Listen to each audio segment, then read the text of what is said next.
veulent le savoir, notre origine, d'où nous venons et tout. Alors, je suis la fille aînée de Luzon Baté. On a vu que Songi Yabato Balobi est un grand artiste de notre pays. Alors, les gens voulaient parler des papas. Excusez-moi, Bino Bobo, papa Ninga na Kombo. Pour moi, papa Nanga, papa Fali, Ipupa. Papa Fali pour moi. Mais c'est Timba. Papa Timba. Papa Fali, pour moi, c'est une bénédiction. Dans l'école primaire, mon père allait prendre Bambongo, même soit Kéa, Kézulabino, bon, il y a au foot à classe et tout. Il venait me voir à Kamobutu à l'époque. Donc, mon père est de Bandal, pour ceux qui le connaissent. Mais l'émission Toupé Bayoka et Papa Fali chante Nabandze Mbonaya Tchaka Tanga Papa Nanga, moi Mingi.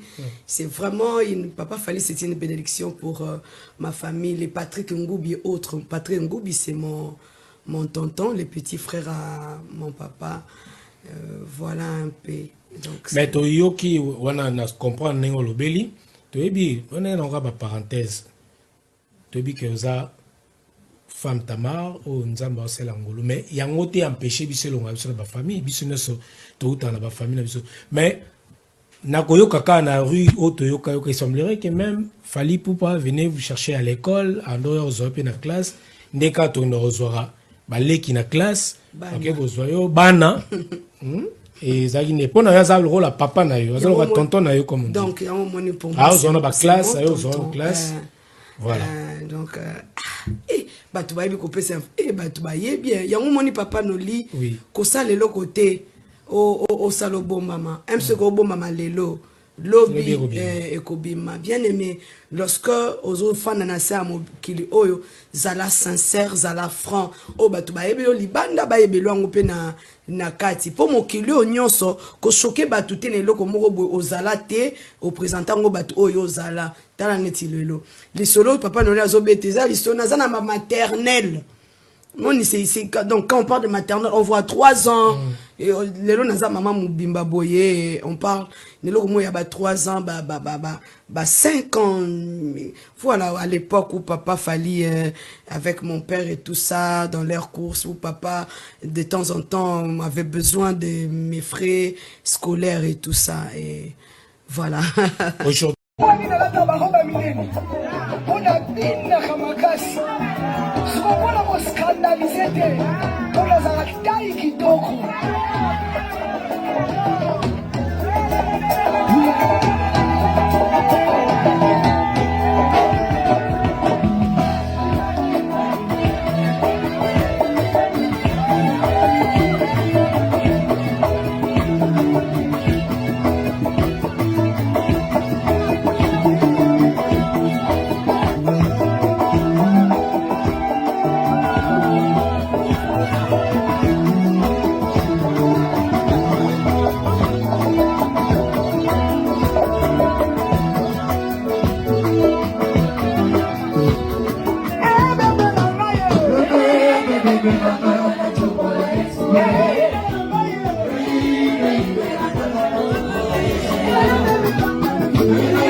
Bolanda extrait.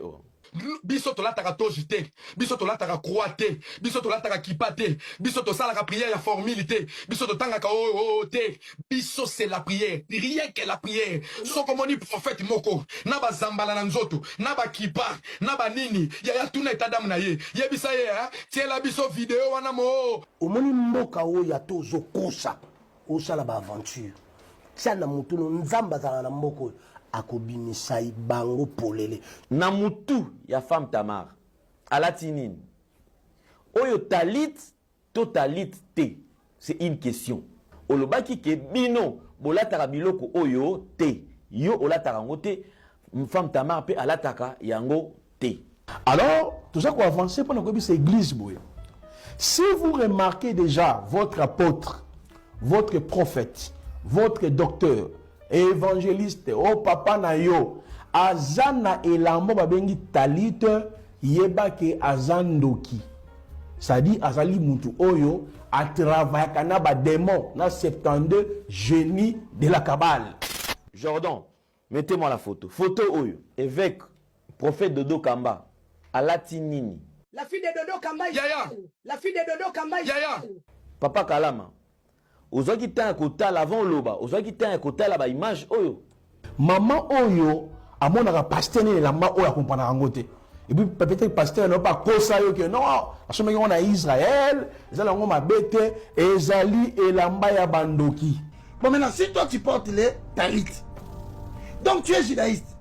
Mais comment tu lis la Bible? Na mutu ya femme Tamar alati nini. Pasteur, Tika Bavanti, dans la nouvelle alliance ici, je l'ai dit et je le répète, la consécration n'existe pas.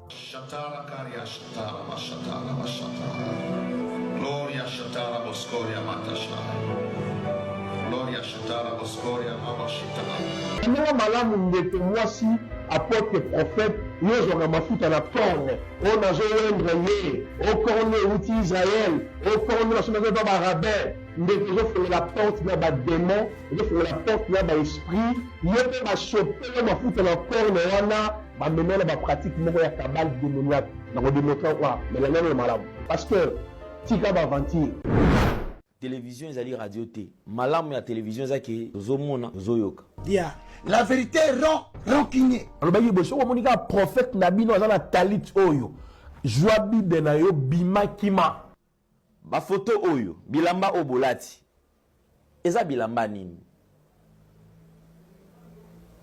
Je pense ici vouloir quelque chose et son contraire. Ozo telemela nini au juste otoyeba. Aujourd'hui les gens vont plus loin. Bah comme écoute à ce qu'on a vie privée na bino. So bango moi ça bota mwana onyokwami olobi na banzembo bazeme bimakayo. Siko na bazeme bimako zi mwana nzamba pesho mwana. Yoko zamono sundola e. Et yoko ni les olaxa biso femme Tamar atika mwana na félix. Point d'interrogation. Tango bulati tali olati talit. C'était qu'avec quel but? Et cette vidéo on a zolo ba extrait o ya nzembo na la kisibino. Eza les sous eza supprimé. Nani a supprimé yango et pourquoi ba supprimer yango nani Tamar a vi na ezama nkiona ko bima ya Tamar na internet ezama nkiona Tamar akosa batu omoinde mama na biso asopo muta uta pena kise so solo mama na biso na nyo elo mbongwa alala na ba machine à fufu histoire vraie ouais Tamar a uti bandal yemoko et puis eloko babosa na komoni munoko ebetaka sima fimbwa tala bango babosa na bakanisa biso bosa na ba te to kundola ba archive. D'accord. Yemoko Tamar na bémission na ya kala ya ba début aloba ke auta bandal na mama na bango bakenda ka kiseso pour 2 mois. Est-ce que amona kiseso boya Tamar so yo ngo bien bonzambe ezate eza na amte Bengena femme Tamar pour le respect qui bonzambe. Te comment est Tamar? Ah Sarah. Azade ya mwasi comme ne Tamar femme mwana lingala mwasi ti ade asko mwasi ona bakisa su kwa. Eza pour retirer ba honneur à l'église. Te comme ne Tamar ba honneur église bato ba mériter on souté. OK. Donc Tamar vi na ena nunga ya internet ya média mankiona. Ah ouais? Au préalable Tamar azamona bandal. OK. Tamar ena nzembo na bayanke. Omoni Tamar ninga sana bayana e ba 20. Théa. Non, Tamar pas abayava. Mais nga na ebisa ki nga na ko. Nga na ebisa ki bino na la kai batu no ya live. Na o télécharger matière na ye. Tamar ganga Et dans le coup de téléchargement. S'il te plaît. Parce que nga na yebi bato Ba plan na ngo ya mabe. Sarah, tu on a lo bako. Jona ya bayarani balikaya, ba bière. Tosolola na servante de Dieu femme Tamar. Moi c'est oyo abanga nzambe o batu bakendaka na profondeur. Osoyoka c'est là, oyoka de abatu alobi, il paraît leur bon amela masango, osoyoka il paraît.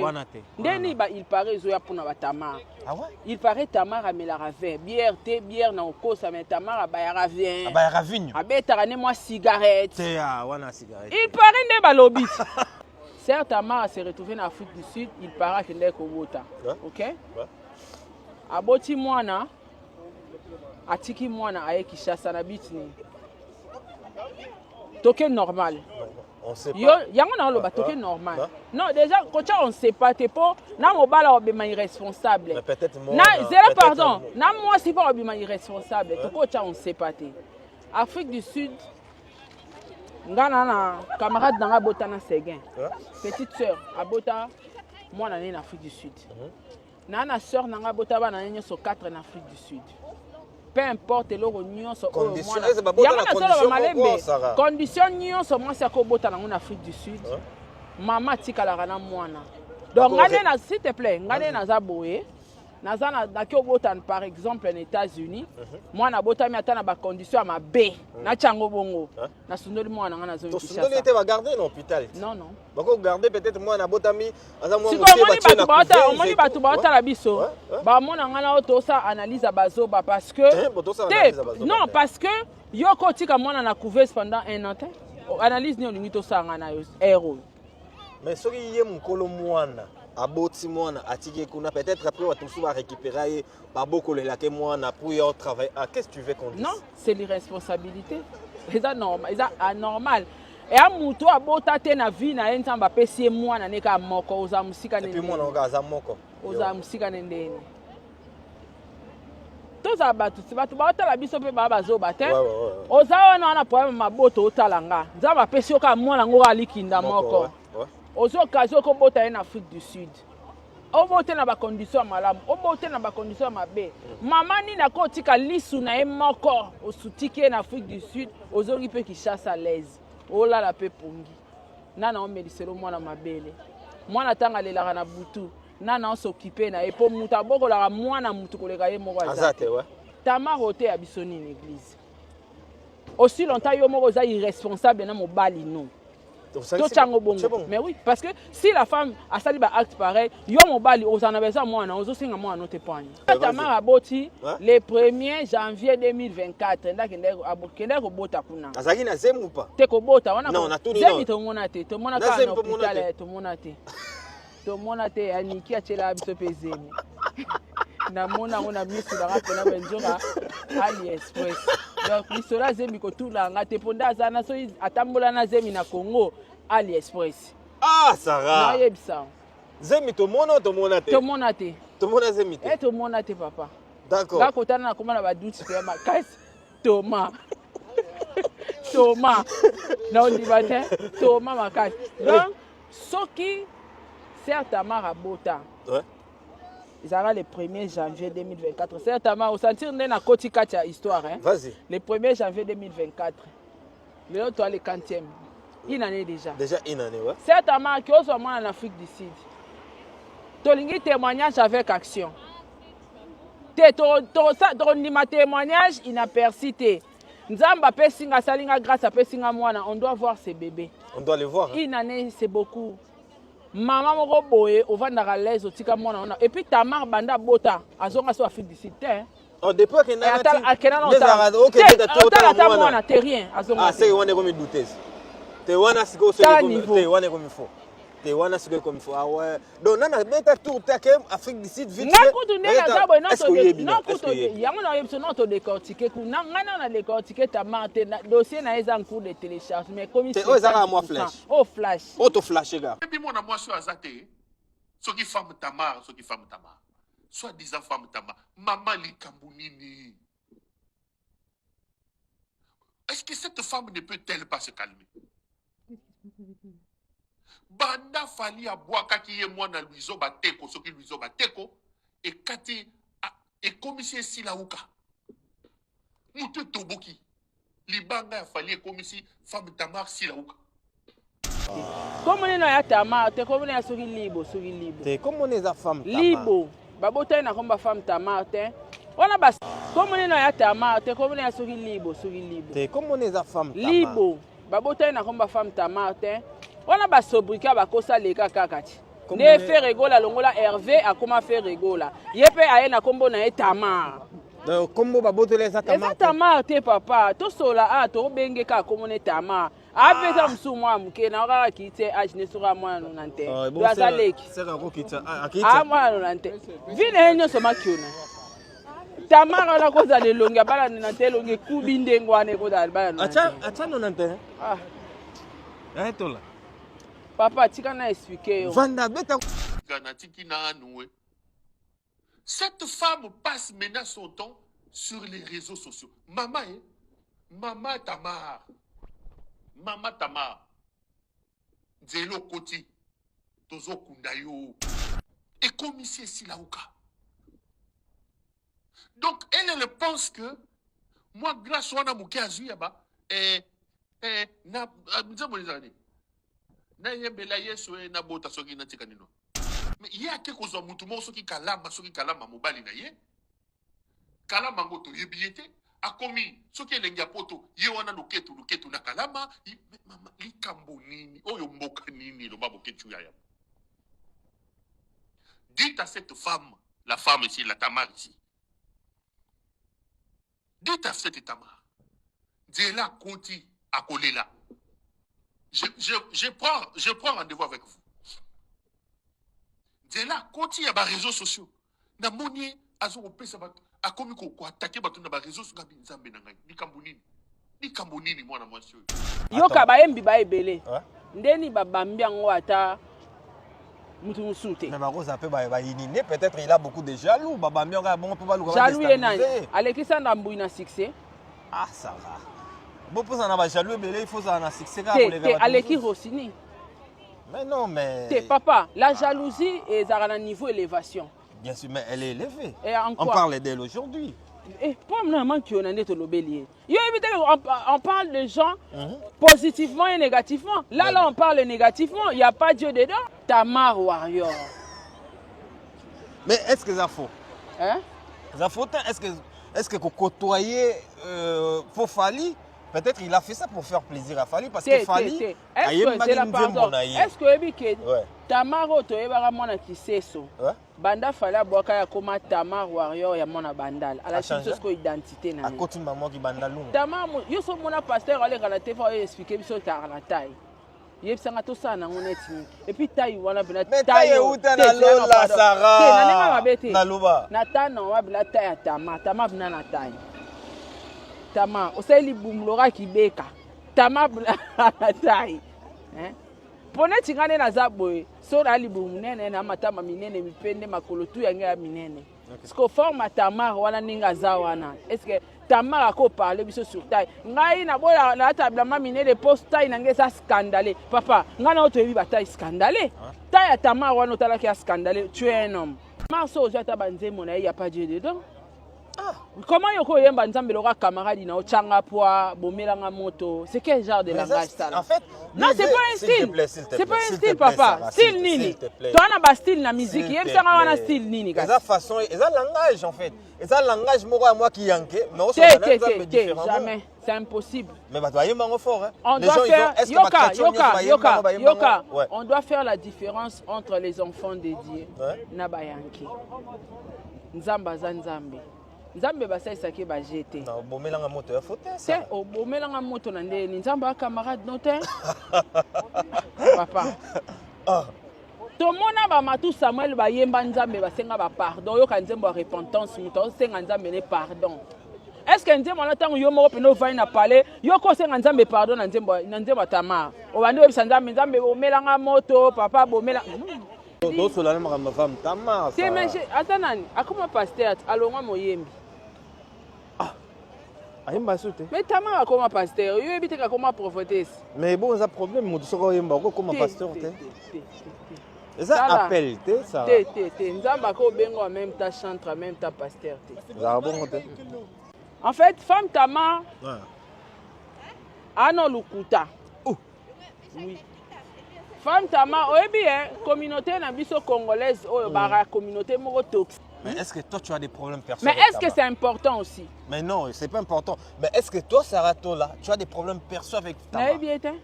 Mais comment tu peux Babylone musu bato bako mona ezane ta acharnement? Des acharnements te musana biso ngwana to kumisa kati to critiquer pe. OK. Mais yo comment critiquer au-delà peut-être? Non, mais c'est pas au-delà, c'est ce qu'on voit.